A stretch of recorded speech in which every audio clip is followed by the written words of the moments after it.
Welcome to Startup Grind. Who has never been to a Startup Grind? Awesome. All right. Well, thank you guys so much for coming. So this is run by the Conductor, but it's a program that we run in partnership with Google for Entrepreneurs. So this happens in over 200 cities around the world, like Copenhagen and Stockholm and everywhere else. So we're really glad to have the Arkansas chapter in Conway. And so every single month we interview a local influencer or entrepreneur like Ed. And we encourage you guys to share what you're learning on social media. The Conductor Twitter is at @AR_Conductor, and our hashtag is FullSteamAR. So we encourage you to be social and share what you're learning and take pictures. So the format of this is 30 to 40 minutes of just fireside chat, and at the end, 15 or so minutes of Q&A. So we encourage you to think about what you want to ask. Definitely utilize this opportunity to ask Ed questions, and please also just be open to asking questions. That's the whole point of this, is to learn and network with each other and things like that. I'm Kim. I'm the CEO of the Conductor, and thank you so much to the Conductor team who's all around here. These are major group efforts, so thank you. And thanks to Old Chicago again for having us here. So we're going to go ahead and get started. Ed Choate is the president and CEO of Delta Dental, and he also has so many accolades. I'm just going to run through these real quickly. These are just a few. 2006 Arkansas Business Executive of the Year, which that's really amazing, and something that I think everyone should have questions about. How in the world do you get there? Delta Dental has been named one of the best places to work in Arkansas in 2013, 14, 15, 16, and 17. And has this come out for 2018 yet? No. TBD. Okay, so anyway, we're going to go ahead and get started. Thanks again to everyone who makes this happen. Ed, tell us about yourself. Where did you grow up? Okay, first of all, thanks to everybody for being here tonight. I really look forward to this conversation, so feel free to ask whatever questions you like going forward. Let me start with the most important stuff, which is family. My wife Marilyn is here. We celebrated our 45th first date on February the 2nd of this year. The first one was in 1973, February the 2nd. We've been married 41 years, and we've been living in Conway for 36 years. So even though I grew up in Little Rock, you'll hear some stories about that in just a little bit, Conway's really our home. So, and our kids grew up here and all that. Speaking of kids, we have a 37-year-old son who's an attorney, married to an attorney in Little Rock. No grandkids there, so where's that camera? Get busy. And then we have a daughter, 35, Lauren. She's married to AJ Spertolozzi, so she's Miss S. He is Mr. S. They're both teachers at Conway High School. In fact, AJ is working on the musical right now. He did the Mary Poppins last year. He's done. Anyway, that's what he does, and so we're real proud of them. Lauren is advanced English 10th grade teacher, and the most proud thing we have of them is that they gave us 2 grandkids. Okay, which Noah's 12 and Jackson's 5, and so we're very excited about that. So that's the family side. Now I can talk business or. Tell us about your childhood. So where did you grow up? All right, so as I mentioned, I grew up in Little Rock, and we lived in this tiny little house near the zoo until I was about 5 years old. The most notable thing about that was a buffalo got out of the zoo, and this is before 630 was there. This is back around in the late 50s and early 60s. I'm 63, so I'm a dinosaur. And so anyway, no 630 was there, but a buffalo got out of the zoo and ended up in our backyard. So that was one of my earliest memories was, oh my gosh. And of course, they tell you not to pet them, and that's my advice to you as well. And so, when I turned 5, my parents decided that we would move back up to Cleveland County, which is Heber Springs, if you're familiar where that is, Greers Ferry Lake. Only that was before the dam was built and all that. So this is back in 1960. Now, the most notable thing about moving up there is a couple things. One was the house that we moved in was a house that my mom had lived in when she was younger, and this house had no running water. Okay, now play that out, which means that if you need to go to the bathroom, it's not inside, it's in a little wooden building back there, okay? If you need to take a bath, you go out to a well, and there's a tube that you put down the well through a hole, and you drop it down there with a rope attached to it until it hits the water. You hear a whoosh, and then you grab the rope and you pull it back up, put it in the water in the tub or whatever. So I mean, but I'm 5 years old. I don't really know there's anything unusual about this. You don't know what's normal and what's not when you're 5. So I mean, this was just a part of my life, which you can call rustic if you like. I prefer to say dirt poor because that's what we were. But anyway, it really puts perspective in your life to know, how you started like that. So anyway, so that was, we lived there for 4 years from 5 to 9. Another thing about growing up in that place, which was halfway between Quitman and Little Rock, Quitman and Heber Springs, that the school district was Quitman. And Quitman would allow you to start the first grade. There was not kindergarten back in those days. They would let you start the first grade at age 5. Now, I have an older brother who's 15 months older, and so we'd moved it there just before school started. So he was going to be starting the second grade, and I can only imagine my mother thinking with glee, oh, good, I have both of these knuckleheaded boys in school, and I've got the house to myself to clean and cook or whatever it is I've got to do. So I started the first grade when I was 5 years old. Now, my birthday's in November, so 3 months later I turned 6. So anyway, I go through the first grade, start the second. I promise I'm not going to go through all 12 grades. But in the second grade, I'm about 6 weeks into the second grade. I remember this like it happened last week. My teacher said, I'm leaving for a moment. I'll be right back. And of course, everybody watches her. She walks out of the room. And when the door opened, my parents were standing on the sidewalk outside the door. Now, even if you're just 6, it goes through your mind, this can't be good, okay? So she's out there a couple minutes, and then she comes and gives you one of these, and so I thought, uh-oh, what have I done? So anyway, I go outside, and she began telling me that for the last, I don't know how long, she's been feeding me the second grade work, and I've just been flashing through it. And so she started giving me more advanced second grade work, and I was just zipping through that. And so then she started feeding me third grade work, and I didn't have any trouble with that. And so that's the reason she called my parents in, was to say, I think he should skip the second grade and go into the third grade. He seems well prepared. So they're saying, so what do you think about that? Now again, picture a 6-year-old hearing that story and looking up and going, okay. Seriously, it's, okay, we're going to try this. My brother was in the third grade. This was Quitman, for crying out loud. Every class was in one room, okay? So there was only like 20 or 25 kids in any one class. We went to recess together. We rode the bus together. So there wasn't anything intimidating about this. But the reason I'm telling the story is now I'm 6 years old in the third grade. That sets a pattern for the rest of the time that you're in school, because from that point forward, everybody in my class is at least 1 year, usually 2 years, occasionally 3 years. Those probably held back. But anyway, usually 1 to 2 years older than me, okay? Now, when you're little like that, you don't really think a lot about it. But as you get older, now it's my senior year, November of my senior year before I can even drive, okay? So it has a lot of social aspects to it. But I'm gonna put both of these things together. Now, if you're really, really poor, and this is back in the late 60s and around 1970, I graduated in 71, they didn't have the programs back then that they do now to help kids go to college. So, like, they didn't have they had student loans, but they don't have all the programs and scholarships and all the things. Counselors weren't nearly as good. So in my mind, the only way I was going to get to go to college was through some sort of scholarship. Now, you can tell I'm a big guy. Well, I was physically larger when I was younger. And so there was a couple things going on. One is, that ties this story together for you. One is, when you're that dirt poor, you know it, okay? You don't have the same clothes that the popular kids have, and that is a big motivator, okay? There's a fire in your belly that goes, I'm gonna change this. We're gonna do something different here. Secondly, if you know the only way you're going to get to go to college, the best way is to have a football scholarship, you really apply yourself, okay, to whatever it takes for you to find that level of success. Now, the last part I'll tell you about this is, now we're only there 4 years, moved back to Little Rock, so I'm now in Little Rock Public Schools going through school. There was a guy on our team that was being recruited by Arkansas. So he was a D1 player.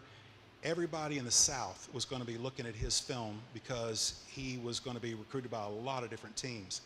Now, of course, I'm factoring in, if they're looking at Ray, he played offense and so did I. If they're looking at Ray, they're going to see me because I'm in the same frame, okay, as him. And so if I can just somehow, elevate my play, I got a chance of getting a scholarship too. Well, I didn't get a D1, but I got 3 D2s, okay? So ended up getting a college scholarship, which kind of ties this all together, that even though you got some things that appear to be significant setbacks in your life, go for it. You can do it.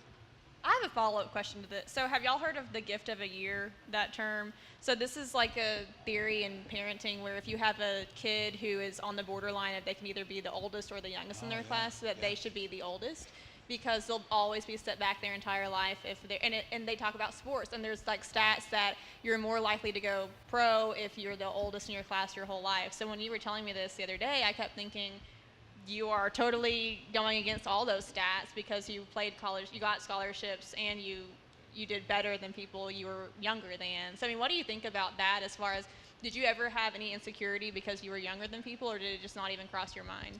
That's a fantastic question, and a part of this is human nature. You tend to, this. I'm going to sound like your mama now, okay?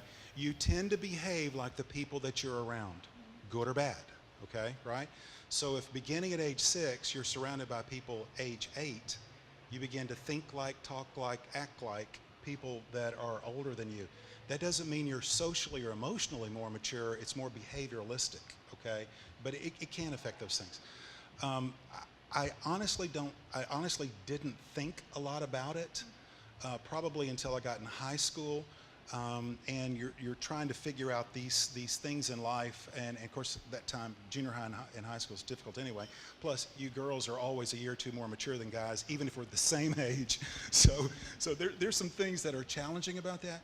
But when it comes to sports, I think there's a lot to that. I think just a few months when you're young makes a huge difference, just in your not just your physical abilities, but coordination, thinking skills, and those things. So I think there's a lot to it. It worked out for me.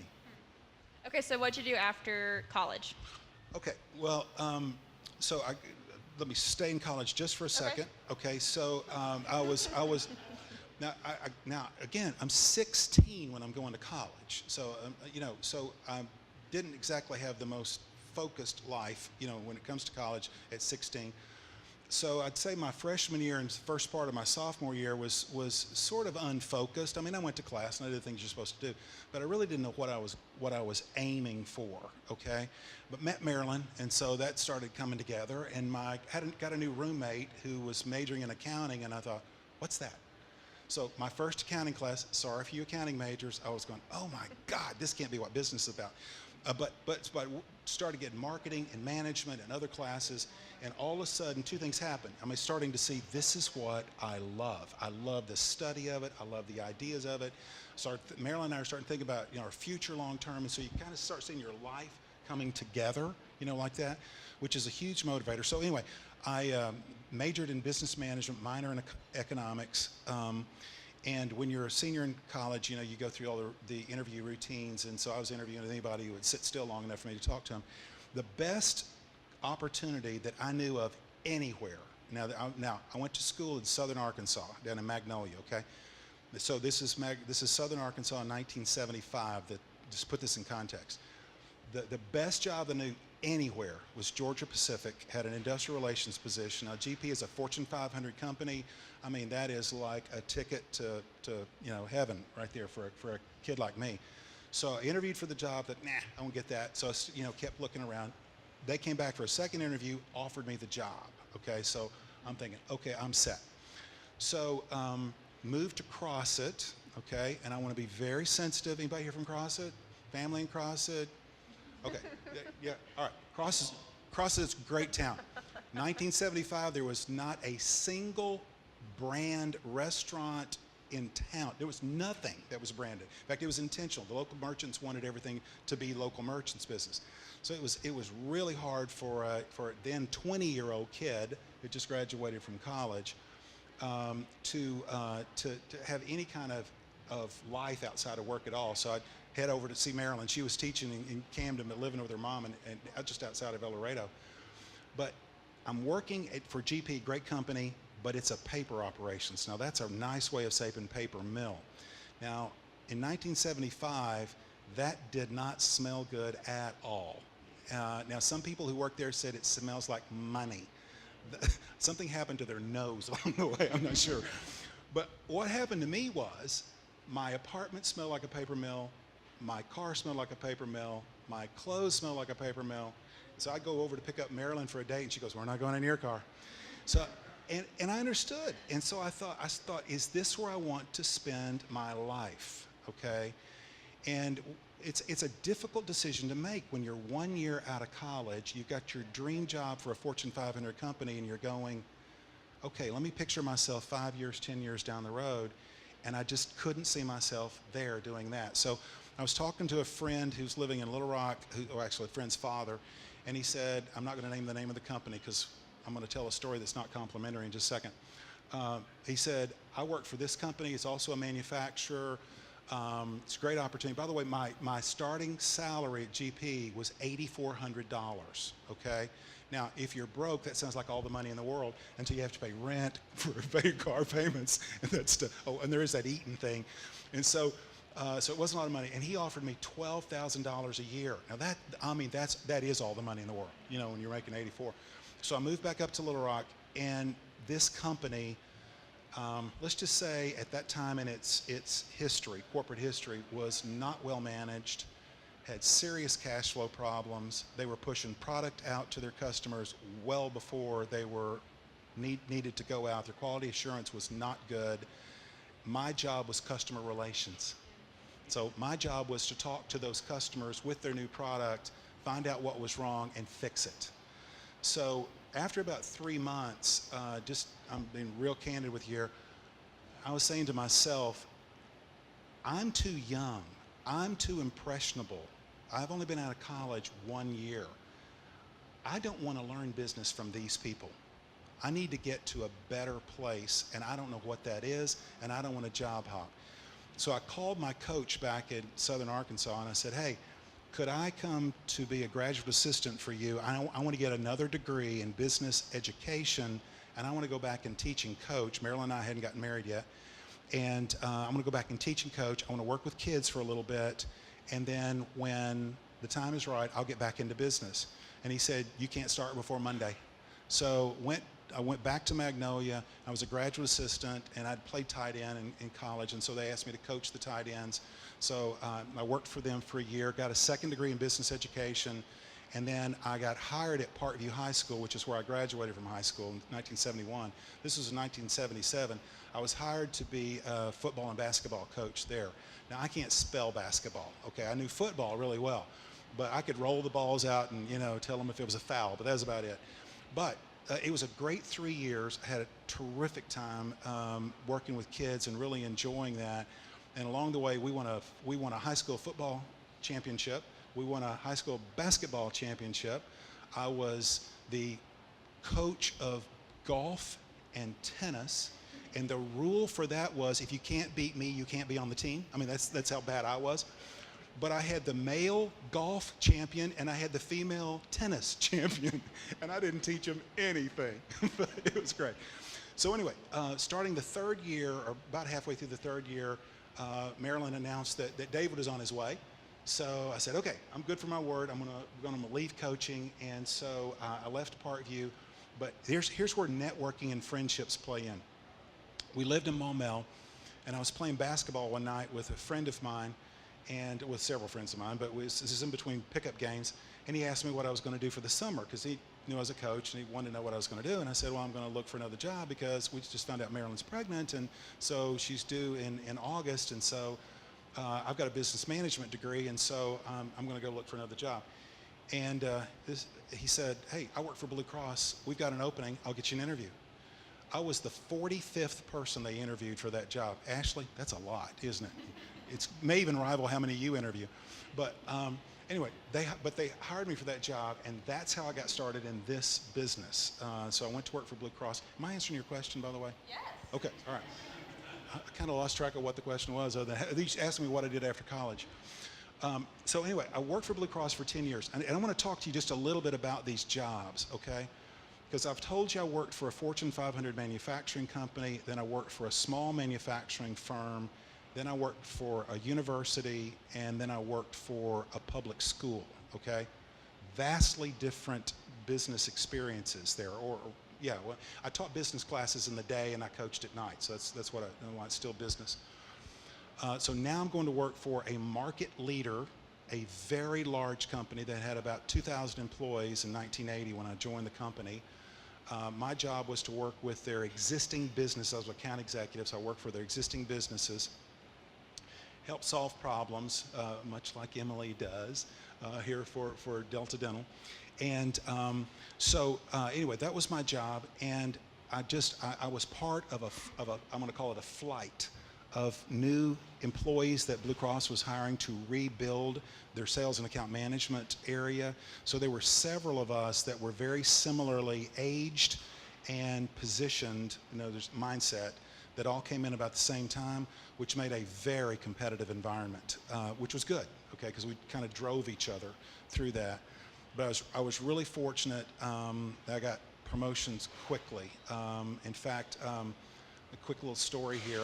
I was told that you will not have a chance to be a manager or sales manager before 5 years. You'll have to be at least 10 years before you'll be a director of marketing. At 23 months, I was called into the VP's office and offered a regional sales manager's job. And it's a very nice offer. He's very gracious about my work. And he said, so what do you think? And I said, I need to go home, pray about it, talk to Marilyn, but I'm pretty sure I'm going to turn this down. And he said, why? And I said, because I've only been here 23 months. I know the rule is you have to be here 5 years before you get one of these jobs. There's a reason for that. It's because I need to learn things I don't know right now. Plus, I'm pretty sure I can make more in my job than I can as a sales manager. So I'm pretty sure I'm going to stay where I am, but thank you for the offer. He goes, you go home and talk to Marilyn, you pray about it, and you come back and see me Monday. And so he said, here's what you just did. You just told me I'm choosing the right person because you know your limitations, which means you'll come see me before you do something wrong, and you're not doing it for the money, which is why most people take the job. So I thought, okay, all right. So anyway, I took it. Let me tell you something. There was some good in that because it's a fast pace to learn things. There's some bad in that because it put me in a position faster than I probably needed to be. So I found myself making mistakes that I wouldn't have made if I had been more seasoned. But I was in that job for 3 years, and then, so I've been there 5 years, and two things happened. One is I got promoted to the director of marketing position, which was over all sales, all account management for all of their companies, which was fast. And right after that, now, this is 1985, and so David's 5 and Lauren's 3. Right after that, a company that we were working with that was a entrepreneurial, just brand new emerging company in managed care and managed healthcare approached me and asked me to go to work for them because I'd gotten to know the two owners of the company and the entrepreneurs of it, and they wanted me to come to work for them. And I got to tell you, this is just you're either cut out for that you're comfortable in a startup and the risk associated with that, or you're not. Now bear in mind, I'm working for a big company with a big brand. These guys were disruptive innovators with no brand but a great model. And I just said, no, I'm not going to do that. So, because we had 2 babies at home and all that. So worked for 5 more years at Blue Cross. They came back after I'd been there for 10 years and offered me the job again, okay? That time I took it, okay?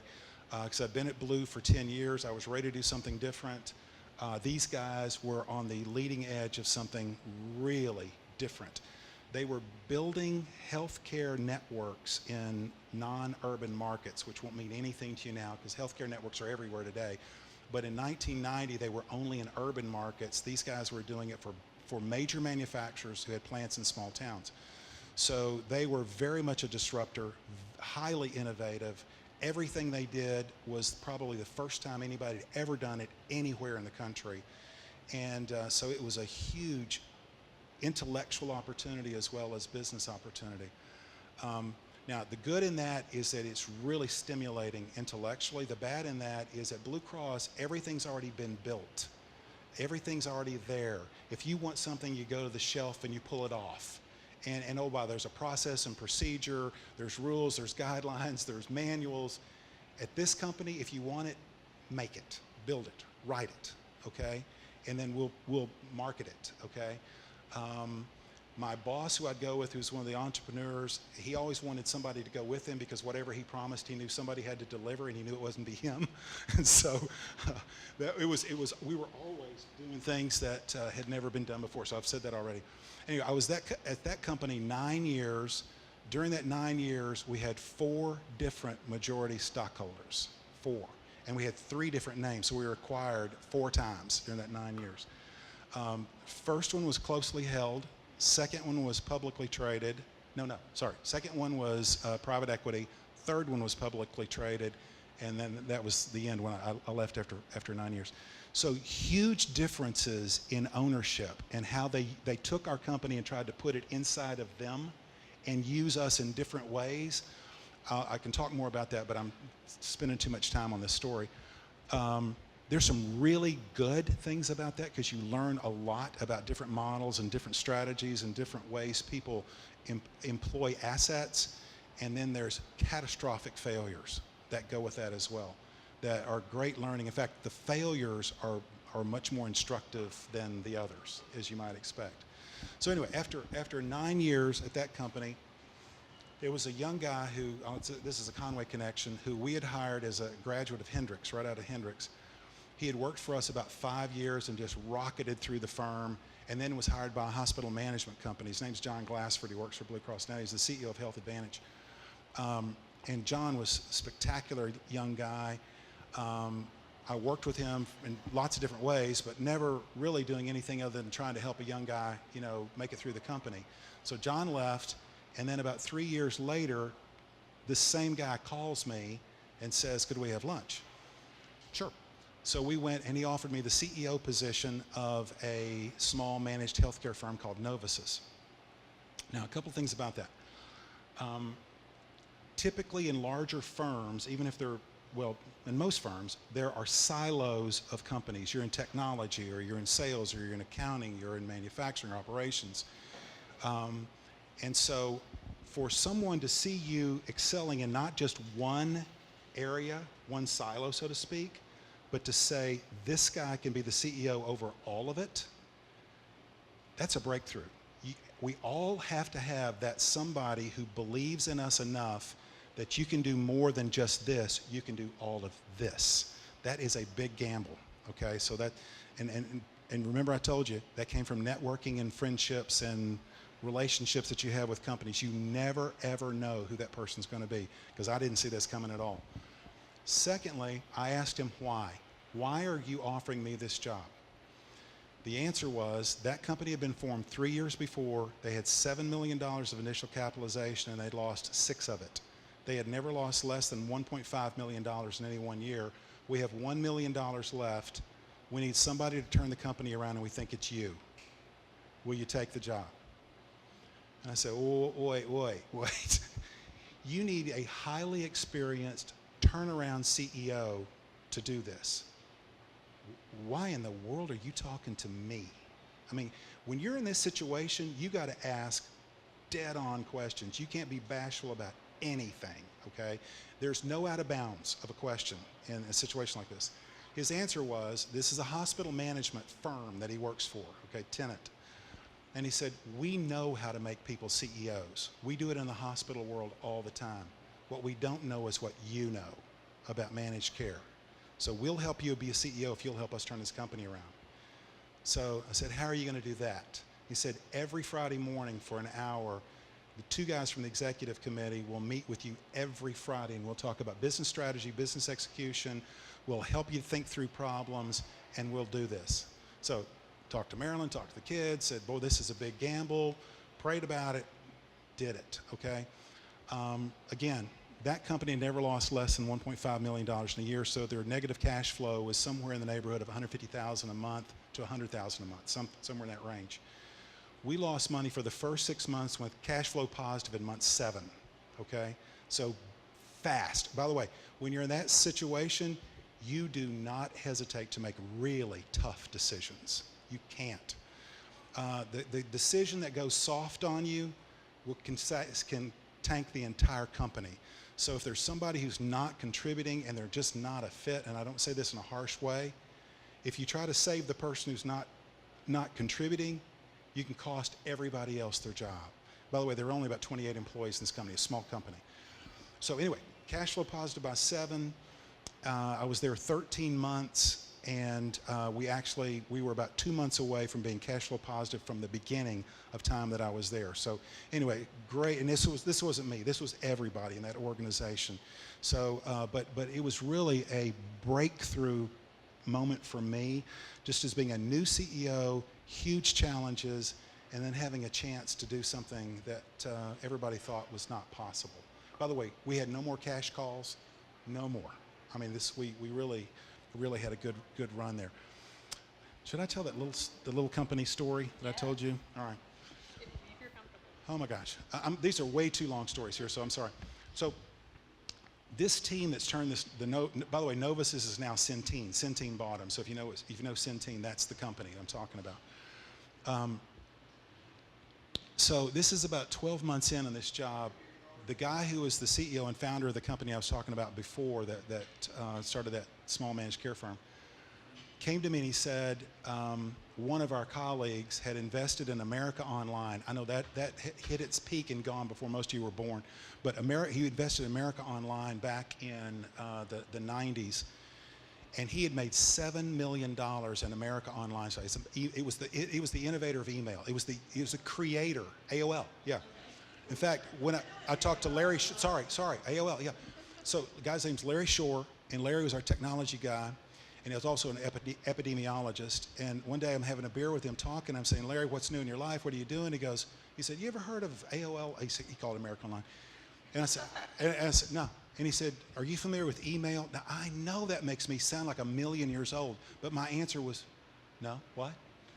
And he began, fax machines were big then, okay? All right. So he began explaining to me what email is, and I'm going, you really think that's going to work? You think that's going to go? He said, I'm putting every penny of my income in America Online that I don't need to pay my rent, my car note, and keep my kids, with clothes on them. And I thought, man, that's really out there. Larry made $7 million in America Online stock. He cashed it all in and started a new company in Chicago. And these guys I was telling you about came to me and said, we want you to be the president of the firm. Now, this is an absolute pure startup. Now, it's well capitalized by Larry's back pocket. But so I first said, tell me more, listen to it. And I said, no. We got too many things going on here at Novus's. I really don't want to break up what we're doing because everybody's committed so much to get this company turned around. I can't leave them, so I'm not going to do it. He came back 3 more times asking me if I would consider it. So the 4th time, I said, clearly you don't understand the meaning of the word no. So here's the deal. I want a $2 million stock option, and I gave him 2 or 3 other conditions. And he said, why are you asking for $2 million? And I said, because if you say it's 2, it's really worth 1. I mean, this guy was a seller. I mean, he could do some things. And I said, and the other thing is, it's going to take at least 12 to 18 months before we can go through an IPO. There's going to be a blackout period after that. If I sell my stock as soon as the blackout period overs, it's going to spook the investors. So I'm going to have to hold this stock for probably at least 3 years, maybe 4. It's going to be taxed when I sell it. I can make that much money at Novus's. So unless you can give me a premium upside through this, I'm not doing it. He goes, you'll have the papers in 3 days. So did. Now this is February of 2000. I'll tell you why that's important in just a second. So said yes, started going to my board members, the Novus's board members, telling them what I was doing. Every single one of them said, I hate that you're going, but when you get there, come back and talk to me because I want to buy what you're going to do. Because the idea and the model was so good. So between the time right after I said goodbye to the last board member, it was like days later. This was in 1st of April. What happened 1st of April 2000? Stock market crash. The new economy, the tech bubble burst. So, and this was one of those companies, okay? So all of a sudden I'm going, oh, expletive. I've just said, oh, by the way, the chairman of the board was the first one I talked to, and when I told him what I was doing, he said, the timing on this is pretty good. I've just been told I have to move to St. Louis to keep my job. As you're telling the board members that you're leaving, would you tell them I want the job? And he said, I think they'll like that. So I'd already sawed the tree limb off behind me. I'm gone, okay? Because he now has my job, all right? So I called these guys up and I said, what does this mean to us? And of course, they had the answer of, that's just getting rid of the stupid money. The money from the private equity guys is still there for companies like ours. So I was crazy enough to go along with that. But I flew to Chicago for the first day of work. I'd been there about 45 minutes. This is a true story. 45 minutes. This was back when you didn't get email. They brought you a message on a little pink pad, with a note. So they brought me one of these little pink pad notes, and it says, call your wife, not an emergency, just whenever you have a break, call your wife. Marilyn never calls me at work. So I'm thinking, she's soft selling something really bad, so I won't panic. And so I finished up the meeting I was in and called her and said, hey, honey, what's up? She goes, how's the first day of work? And I said, well, I've just been here an hour, so far so good. I said, what's going on? Anybody here know Greg Hatcher? Greg Hatcher? Okay. Greg and I are very close friends. And she said, Greg has called twice this morning. The Delta Dental of Arkansas CEO job is open. He thinks you're perfect for it, and he wants you to interview. What do you think? This is Marilyn. What do you think? Because she knows this is a high-risk job that I'm in. So I said, honey, you're not supposed to be thinking about your next job on the first day of your new job. And she goes, I know. But Greg called, and this sounds great. So would you interview? Or would you call Greg? And I said, yeah. I'll call him after work. So anyway, so finish work, we go out to dinner, new guy, they take you out to dinner. So this is Chicago, so I came home and called Marilyn to let her know had not been killed on the streets of Chicago. And so she says to me, Greg has called twice more. Now this is 4 times, this is so Greg Hatcher, 4 times in one day.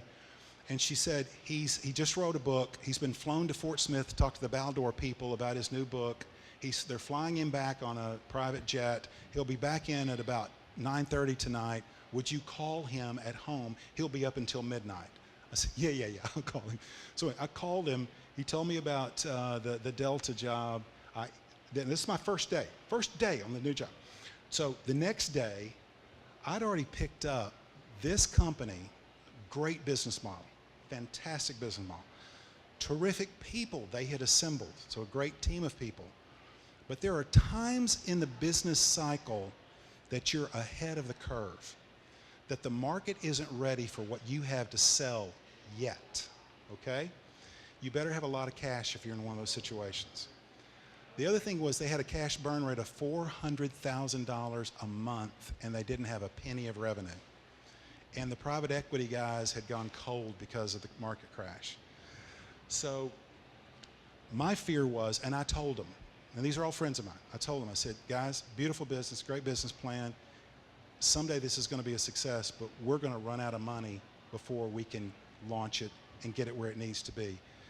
And they said, no, the private equity guys will come through. But I'd already met with some of them. I knew they weren't. So this Delta Dental job was like a gift from God. I mean, it really was. So I called on Thursday and said, hey, I called like Wednesday and got the CEO, got the interview lined up, interviewed on Friday. 2 weeks later, I was at a finalist interview, so you can tell I got the job. Sadly, the company that I was part of for 3 weeks went bankrupt 6 months later.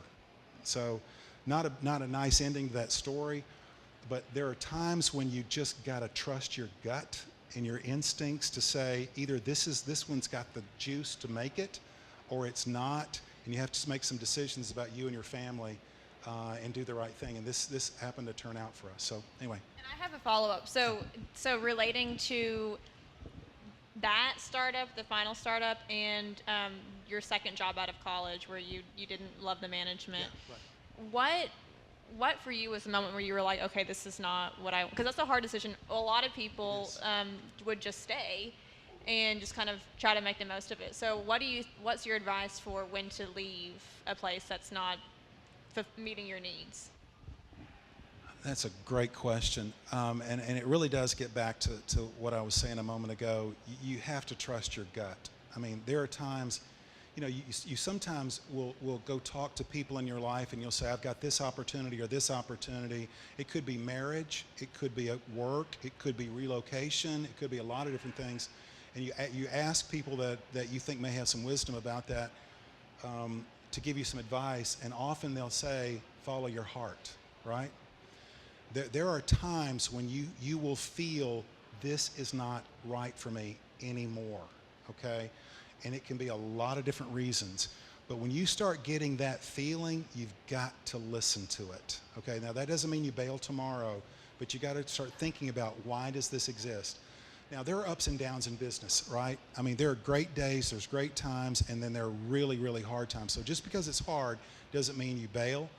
But if you're not seeing the right team, right management team, you're not seeing the right business plan, you're not seeing that it's got sustainability, and you don't think you can be the person to make it different. And by the way, they kept telling me that that's why they hired me, was to do that. I mean, you just got to know. And then, by the way, I had another job before I left that one. Okay, so I actually checked the market out to say what else is out there that could be better, that's more a fit for me and my desires in life. So I secured that before I pulled the trigger over here.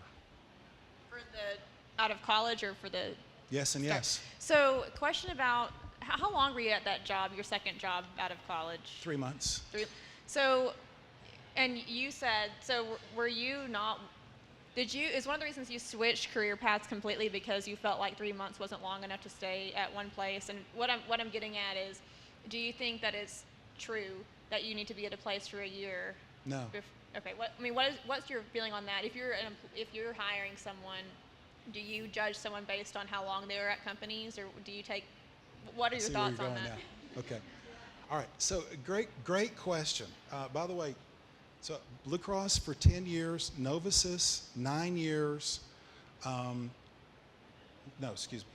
and Dietrich, now CoreSource. It's HealthScope. Sorry, it's all those different names. I was there for 9 years. Novasys for 13 months. Helis for 3 weeks, which was the one with the $2 million stock option. Turned out to be worthless. So what I would look for at my resume is not so much that I had short tenure in 1 or 2 firms, but when you're in the right spot, you stay, okay? And if from an interview process, you might be saying, why did you stay at these companies and why did you leave? Because if you can make a plausible explanation of your logic and why you felt like you weren't right there anymore,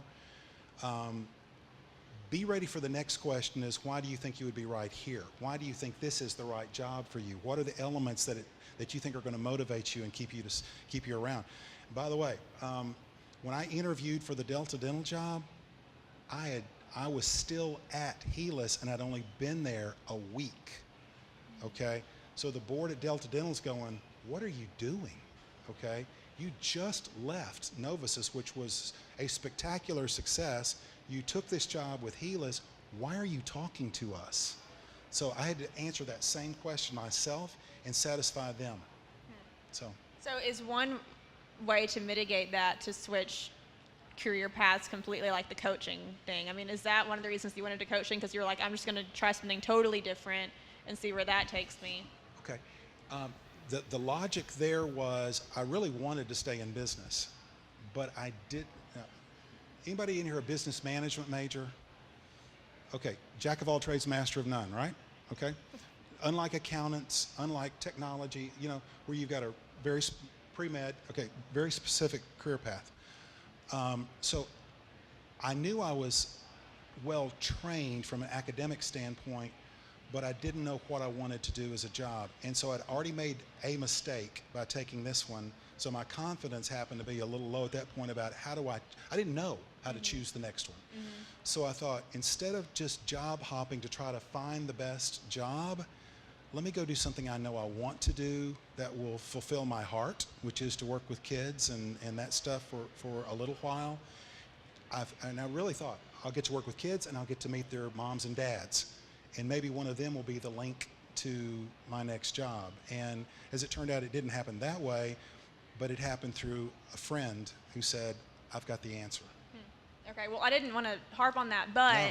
I've been obsessed with this stat lately. 85% of people either hate their job or feel disconnected from their job, which is a lot of people. That's a lot. So I wanted to ask you your thoughts about that, and how do you feel as an employer about, how do you try to fix that in your own company where people like to come to work every day? All right, so that question is connected to how are you the best place to work? Right. Why? For the last lots of years. Yeah, 5 years in a row.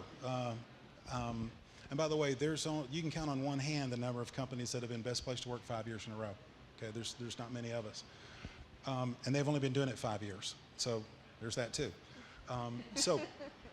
So let me talk about that just a little bit, because I think this is critical, and I have some members of my staff here so they can keep me honest. Y'all can weigh in and add.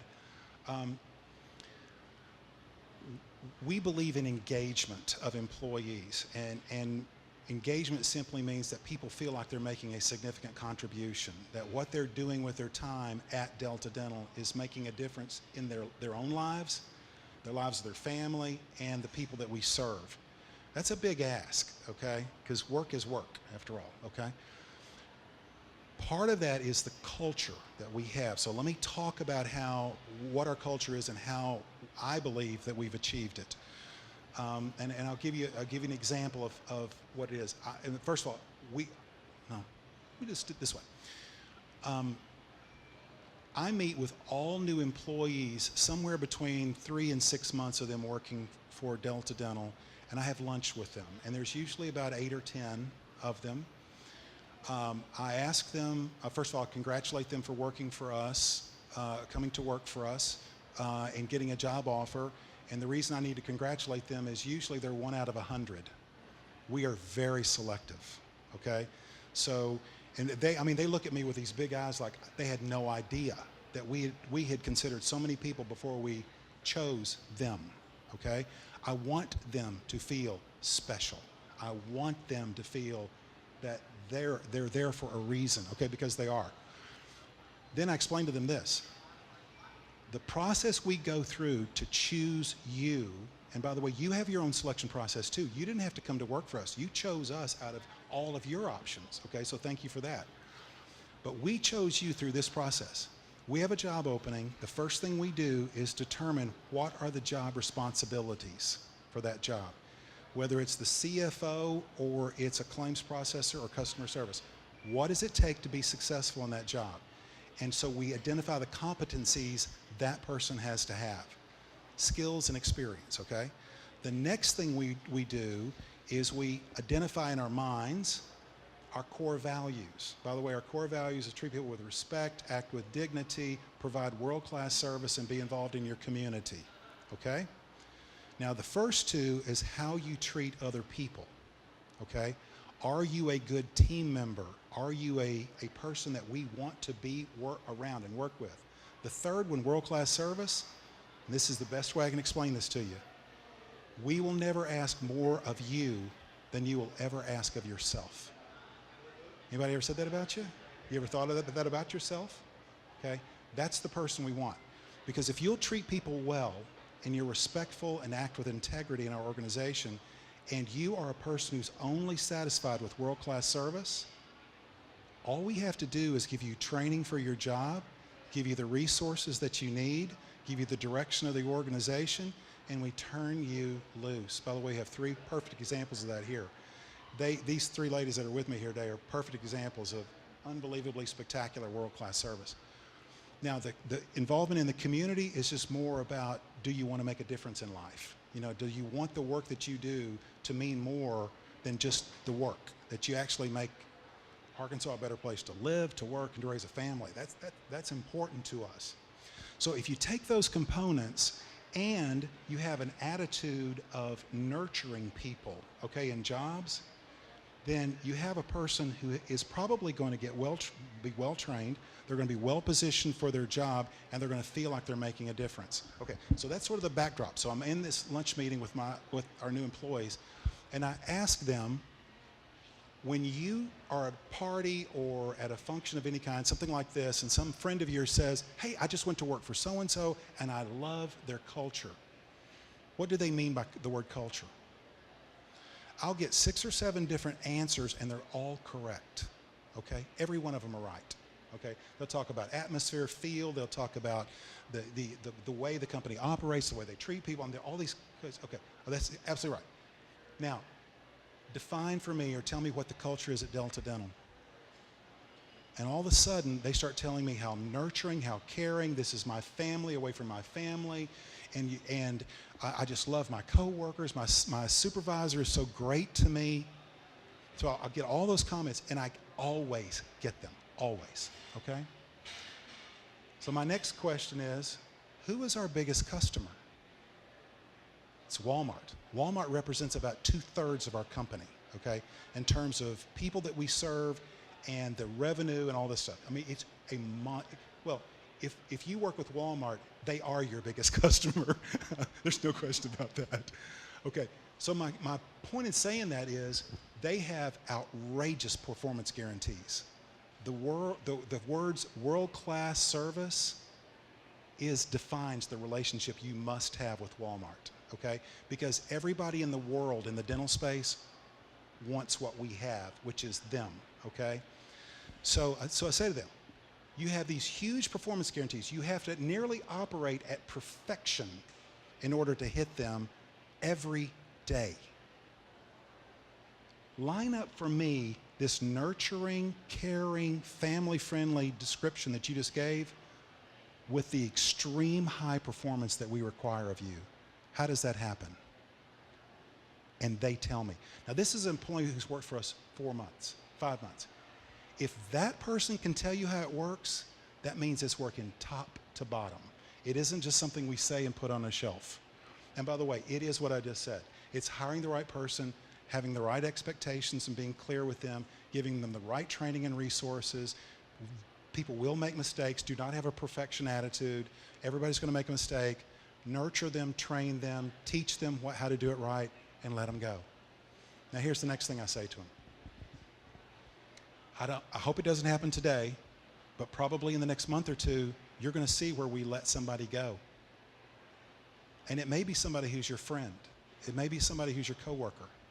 And all of a sudden, you're going to ask yourself, I thought this was a family-friendly place. Why did they let them go? Here's the answer. A lot of people like to work here because we do a lot of things for employee appreciation. Okay. Yesterday, the marketing team handed out chocolates. They were great, by the way. Marketing, sales, account management team handed out chocolates. We do a lot of things to tell people how much we love them. We do. We have employee appreciation lunches. We have treat days. We have all kinds of things to tell people how much we love them. Our benefits are great. It's a great work environment. So if you ask somebody if you enjoy working at Delta Dental, almost every one of them will say yes. That's not the question. Is do you love the work? That's the question. Because if you don't like the work, then you're not going to provide world-class service. Or if you don't treat people with respect and you don't act with integrity, we don't want you in the family. Don't you wish you could make those decisions about your own family? Seriously. And people usually laugh when I ask them that question. But it's true, okay? You can't make those decisions in your family. But if you want to protect your culture and if you want to protect that we were talking about, being a world-class place to work, you've got to be willing to say goodbye to people who don't model those attributes. And I'm not talking about quick. We do everything we can to save them. But if they don't really want that, then we say goodbye. So, I have a lot of follow-up questions, but I know that we're going over. Sorry, but we could try to wrap it up. And we do feedback after surveys after all of our events, and people keep saying that it was too fast. So if it's okay with y'all, we're going to go a little bit over. If that's okay with you.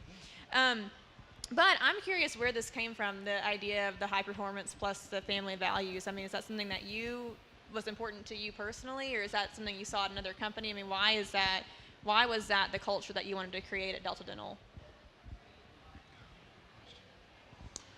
That's a great question. I don't think it was anything that I sat down and had some divine notion that this is it, and then began to spread the gospel. I mean, it just wasn't that way. The integrity and treat people with respect has always been just who I am, as well as engagement. And I'll go back 18. I've been with Delta. It'll be 18 years this summer. 18 years ago. Before I was with Delta, my predecessor, who was the founder of the company, and by the way, it usually takes a different type of person to start a company than to take it sometimes to the next level. So I have huge respect for him for what he did, okay? But he was a command and control employer. His thought, because he said it to me, was, I make all the decisions, they do the work, okay? By the way, turnover the year before was 50%, okay? And so right away, that is not me, okay? My role is I want feedback from every single person in the company. I don't care if you're the person who sweeps the floors. I want to hear how you think you can improve your job, because nobody knows it better than you, right? So a very open approach like that. I think the world-class performance just sort of evolved, where we knew that's what we had to do to survive and to keep Walmart. Because, by the way, they have 3-year contracts, so every 3 years you have another opportunity to keep them or not. I just signed that contract a month ago, so yay for us. We got another 3 years. But it's really sort of an evolution and seeing what works, and then having the right people. So it's not me. It's absolutely not me. Having the right people in the organization that also believe that and live it. And so you start seeing what works and how it generates the right responses, and just having, I guess, the awareness to know, to recognize that and say, how can we replicate these things that work, and how can we eliminate the things that don't? But it really does begin with caring about the people that are there, really wanting to know how they think we can improve the organization, and then just empowering them to do it. So follow-up question to that, how do you manage in your own life high performance and family values? And what I'm asking is work-life balance, but basically the culture that you're creating in Delta Dental, how do you personally embody that? Oh, Marilyn would be a better person to answer that question than me. I will tell you that she claims that if I left Delta Dental and became a janitor tomorrow, I'd somehow find a way to make it a 50-hour-a-week job. So that's just, I am one of those. You'll never ask more of me than I'll ask of myself. That's just who I am, and I trust y'all are here because you're the same way, or you wouldn't be here. It's the work-life balance that's the hardest part. It really is for me, because I really like work. I do. And no other way to say it than CEO positions are pretty demanding from a time standpoint. I won't tell you how many hours I work and all that, because it's just boring. So the hardest part for me is the work-life balance. And especially when I worked for that company that was doing the managed healthcare firms in rural areas. I traveled 30 states. I was on a plane, 2 to 3 weeks out of the month, for 2 or 3 days out of the week. And so this was when my kids were growing up. That was the hardest thing for me, is advancing the career and being a good father and husband. And I don't frankly think I did it well. When I look back, I wish I'd done a lot of those things differently. Now the question is, would you be where you are if you had done those things differently? And I don't know. I don't know. You make those choices, and you got a great wife and a mother for your kids. So just hope it works out, and it did. So. Okay, I have one more, and then we'll open it up. But so I'm just intrigued, because have you done a personality test before? I'm sure you have. Yeah. So, like most executives rank in like the top quadrant of like, really direct and stuff like that. But honestly, within like 5 minutes of talking to you, I was like, this is like the nicest person ever. And and actually I got off the phone with you and called Jeff, and I was like, I love that guy. So I'm curious, you don't fit the regular like profile of an executive, especially one you'd think that wins awards. I mean, normally you don't think of that person being extremely nice. So can you talk about that? I mean, your approach to leadership, and how have you overcome that stigma? I think I already have, and I'm not trying to talk down to your question, because it's a great question. I just don't want to be repetitive, so I'm trying to think of different ways. Can I rephrase? Yeah, sure. Do you think it's harder to win respect from people when you approach it as inclusive and not as like a top-down kind of leadership? You run the risk. Okay, if you are a command and control CEO, or you're a type A, highly driven, there's no feely side of you, it's all about getting the work done, I think you're making a terrible mistake, okay? And this, I'm going to talk about philosophy here a little bit. And by the way, I've watched the videos of the previous presenters. Jeff Standridge talked about this, and so I'm going to repeat him. And I told him earlier, I said, I completely agree with everything you said, and I live it, okay? You cannot, as a business leader, and I'm not talking about CEOs, I'm talking about managers, directors, vice presidents, doesn't matter. I'm talking, even if you're not in management, you cannot solely focus on performance, period, to the neglect of the people who do it. Kind of like my predecessor did. He earned a 50% turnover rate, okay? Now, did the pizzas get out the door? Yeah. But were there a lot of bodies left? Yes, okay? So that's not the way you build a sustainable organization, okay?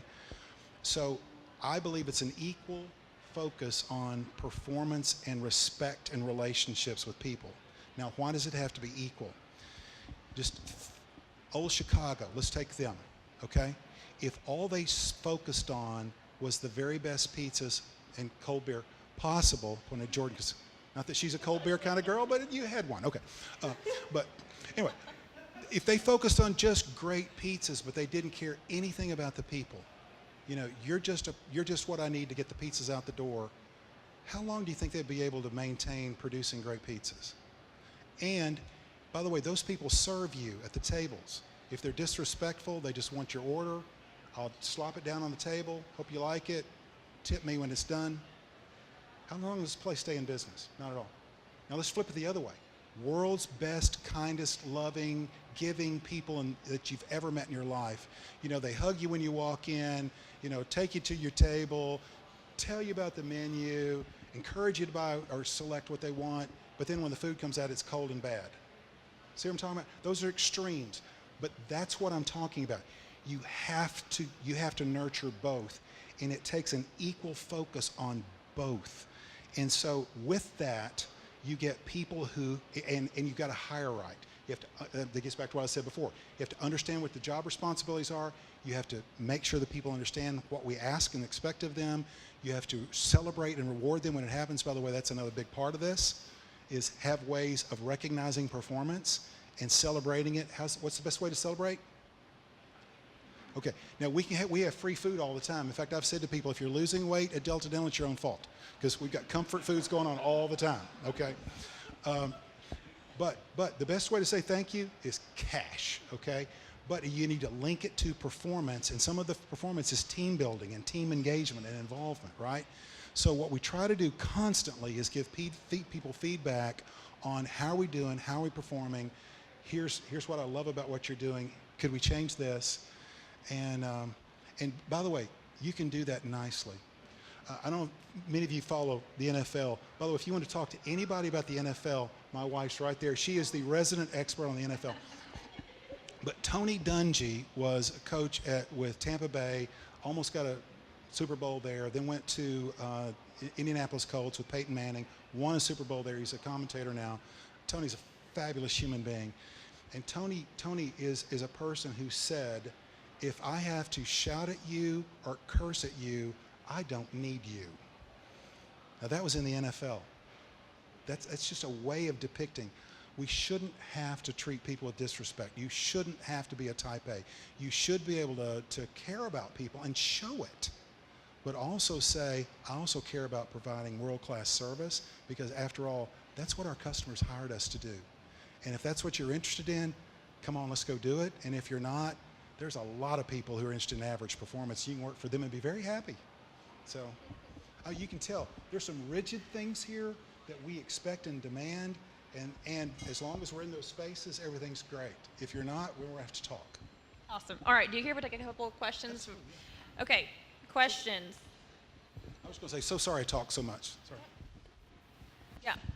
So you mentioned in your first executive role that you were offered sort of opportunity to mentor by a couple of the executives, other executives. Yes. Yes. But past that, where did you find opportunities to continue to learn from others? Now that you've reached sort of the top of the organization, where did you look to learn from other people and validate the things that you were thinking in your enterprise, in your business dealings? That's a fantastic question. One of the things that you've heard, it's lonely at the top. There's a reason for that, because there's things that you just can't talk to people about in your organization. namely, should we keep this person or not?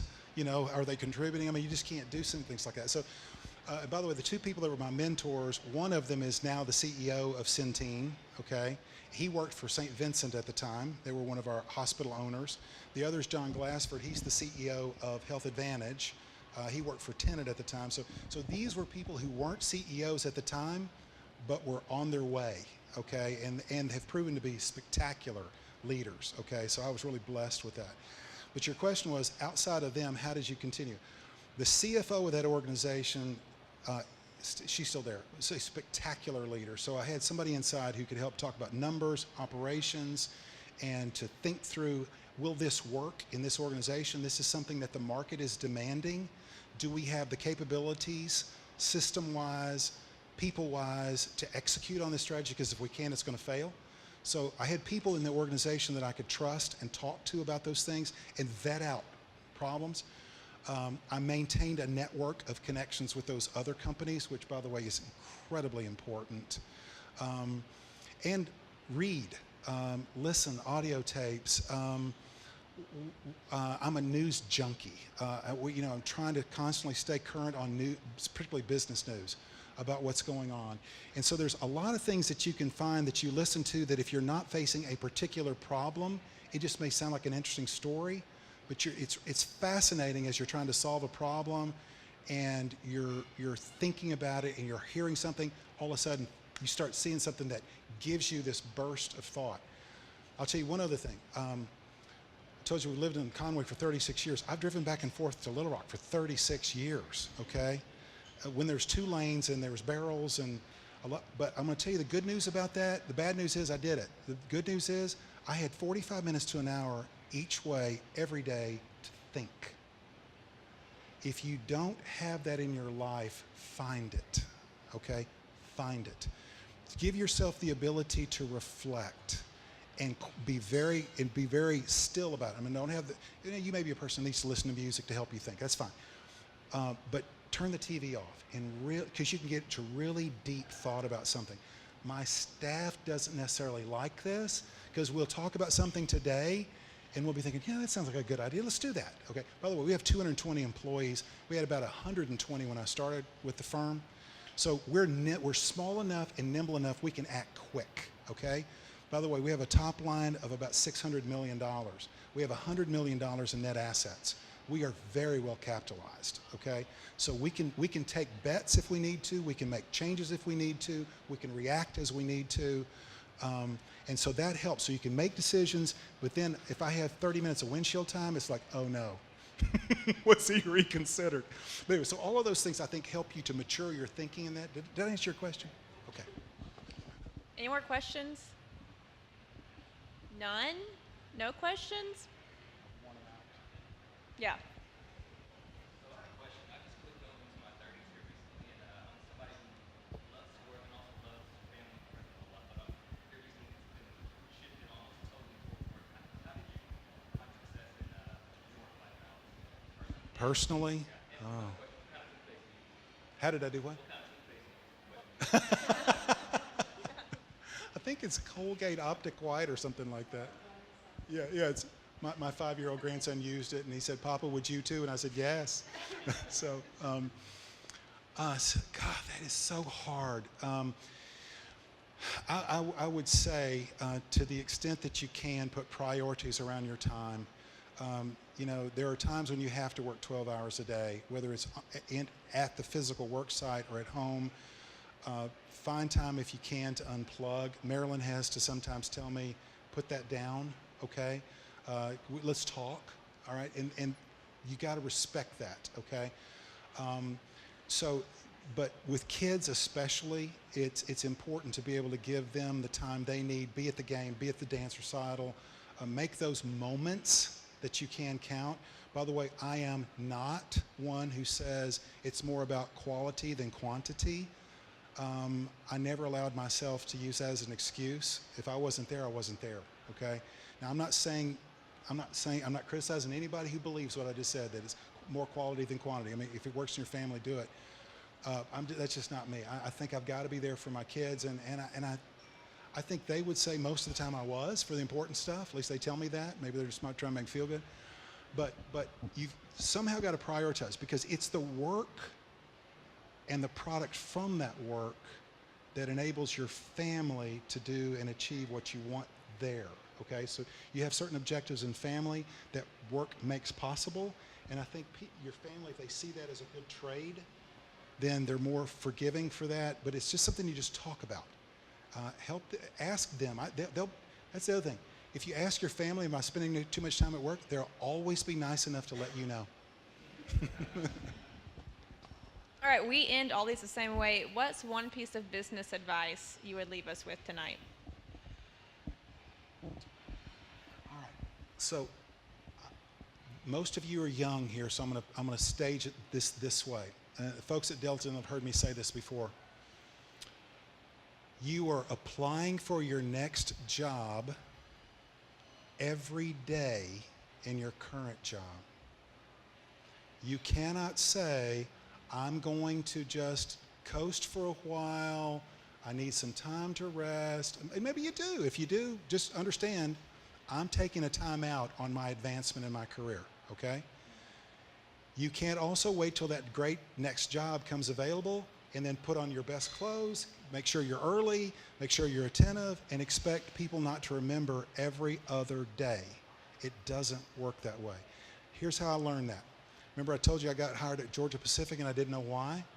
I asked them, why did you hire me? And the answer was, your marketing professor was the one that we leaned on because he knew all of the applicants here. And we said, which one's the one? And he said, it's him. And then they told me why. I had no idea every day that I went to his class, every day that I did an assignment, every question that I asked, every question that he asked of us that I answered, I was applying for the Georgia Pacific job. No idea. That's the way it happened, though. You heard me talk about friends who led me to the next big career break in my life. Same thing. It's people that you know. The guy that gave me the break for the first CEO job. Forgive the use of terms. He was a kid. We just hired him out of Hendrix. Okay, I mean, I was like 15 years his senior, but I always treated him with respect, and because I respected him personally. That was the reason I'm a CEO now. Was John Glassford, because of his experience with me. So my point to you is, treat people with respect, develop great friendships through your work, maintain them if you can, and understand everything you do today, everything, is creating the image and the opportunity for the future. And if you can and I'm not saying every day has to be a great day, because I've had bad days, trust me. But if you can, that's going to give you the best chance for the future. So that help? Awesome. Thank you so much, Ed. So thank you for coming. I had like 40 questions, and I think we got to 5. No, it's great. But really, I was sitting here thinking that I'm so grateful to sit with people like you who are just so inspiring. So thank you for being here tonight. Thank you guys for coming. Oh, I was going to say, we have a survey, and you know that I read them because I mentioned it tonight. So please tell us any feedback about the location or whatever, the food, and let us know, because we read them and we adapt based on what you say. Our next Startup Grind is May 23rd with Greg Bledsoe. He's the Surgeon General for the state of Arkansas. And this coincides with our Health Sciences Boot Camp that we're doing at UCA. So that's an all-expenses paid camp in partnership with UAMS. So if you have a college friend or a child who's in college, please encourage them to apply. All expenses paid, 1 week, room and board. Anyway, Startup Grind is May 23rd with Greg, and more info on our website. But Ed, thank you so much. You are so wise, and I'm so glad that you were here tonight. And we will see you guys next time.